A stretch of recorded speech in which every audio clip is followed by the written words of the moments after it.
ओम नमो भगवते वासुदेवाय। मित्रों, आपके और आपके परिवार पर भगवान नारायण की कृपा सदैव बनी रहे। श्री कृष्ण भगवान कहते हैं कि आत्मा कभी मरती नहीं, ये बस एक शरीर से दूसरे शरीर में बदलती है। इसलिए आप अपने पूर्वजों को जो भी कुछ अर्पित करते हैं तो वो उन्हें मिलता है। दानवीर कर्ण, जिनके नाम के आगे ही दानवीर था, उन्होंने पूरी उम्र बहुत दान किया। जो भी उनसे कुछ मांगता वो उसे जरूर मिलता। कर्ण जब परलोक गए तो वहां उन्हें वो कुछ दोगुना दिया गया जो कि उन्होंने दान किया था, लेकिन वो सब हीरे जवाहरात और सोना चांदी थे। कर्ण को खाने के लिए कुछ ना मिला क्योंकि उन्होंने कभी भोजन दान नहीं किया था। कर्ण भूख से व्याकुल हो गए। अंत में उन्होंने यमराज से विनती की और धरती पर जाकर फिर से दान करने की आज्ञा मांगी। यमराज ने कर्ण को 14 दिनों का वक्त दिया। कर्ण ने धरती पर आकर जमकर भोजन दान किया और श्राद्ध किया। जब कर्ण परलोक वापस आए तो उनके पास खाना पहुंच चुका था। इसलिए हिंदुओं में भोजन दान करना बहुत ही शुभ माना गया है। श्राद्ध के दौरान गरीबों को भोजन खिलाना चाहिए। इसके जरिए ये हमारे पूर्वजों को सीधे ही पहुंच जाता है। कहा जाता है कि इन दिनों यमराज की आज्ञा से आत्माएं जमीन पर आती हैं और अपने वंशजों की ओर से अर्पित किए गए भोजन का भोग करती हैं। दूसरी कथा अनुसार जोगे तथा भोगे दो भाई थे। दोनों अलग अलग रहते थे। जोगे धनी था और भोगे निर्धन।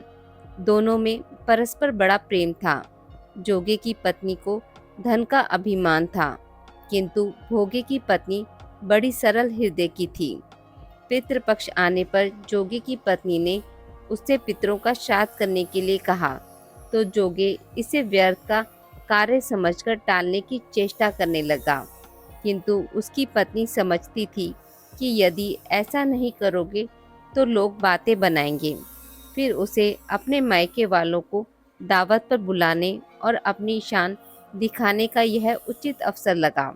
अतः वह बोली, आप शायद मेरी परेशानी की वजह से ऐसा कह रहे हैं, किंतु इसमें मुझे कोई परेशानी नहीं होगी। मैं भोगी की पत्नी को बुला लूंगी, दोनों मिलकर सारा काम कर लेंगी। फिर जोगे को उसने अपने पीहर न्योता देने के लिए भेज दिया। दूसरे दिन उसके बुलाने पर भोगे की पत्नी सुबह सवेरे आकर काम में जुट गई। उसने रसोई तैयार की, अनेक पकवान बनाए, फिर सभी काम निपटाकर अपने घर आ गई। आखिर उसे भी तो पितरों का श्राद्ध तर्पण करना था। इस अवसर पर न जोगे की पत्नी ने उसे रोका और न वह रुकी। शीघ्र ही दोपहर हो गई। पितर भूमि पर उतरे। जोगे भोगे के पितर पहले जोगे के यहाँ गए तो क्या देखते हैं कि उसके ससुराल वाले वहाँ भोजन पर जुटे हुए हैं। निराश होकर वह भोगे के यहाँ गए। वहाँ क्या था, मात्र पितरों के नाम पर अंगियारी दे दी गई थी। पितरों ने उसकी राख चाटी और भूखे ही नदी तट पर जा पहुँचे। थोड़ी देर में सारे पितर इकट्ठे हो गए और अपने अपने यहाँ के श्राद्ध की बड़ाई करने लगे। जोगे भोगे के पितरों ने भी आप बीती सुनाई। फिर वे सोचने लगे, अगर भोगे समर्थ होता तो शायद उन्हें भूखा ना रहना पड़ता, मगर भोगे के घर में तो 2 जून की रोटी भी खाने को नहीं थी। यही सब सोचकर उन्हें भोगे पर दया आ गई। अचानक वे नाच नाच कर गाने लगे, भोगे के घर में धन हो जाए, भोगे के घर में धन हो जाए।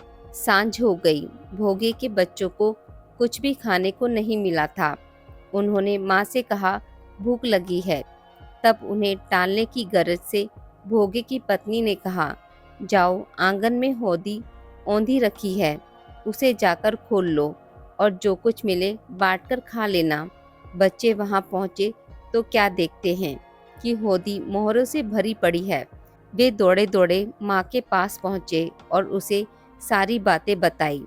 आंगन में आकर भोगी की पत्नी ने यह सब देखा तो वह भी हैरान रह गई। इस प्रकार भोगे भी धनी हो गया, मगर धन पाकर वह घमंडी नहीं हुआ। दूसरे साल का पितृपक्ष आया।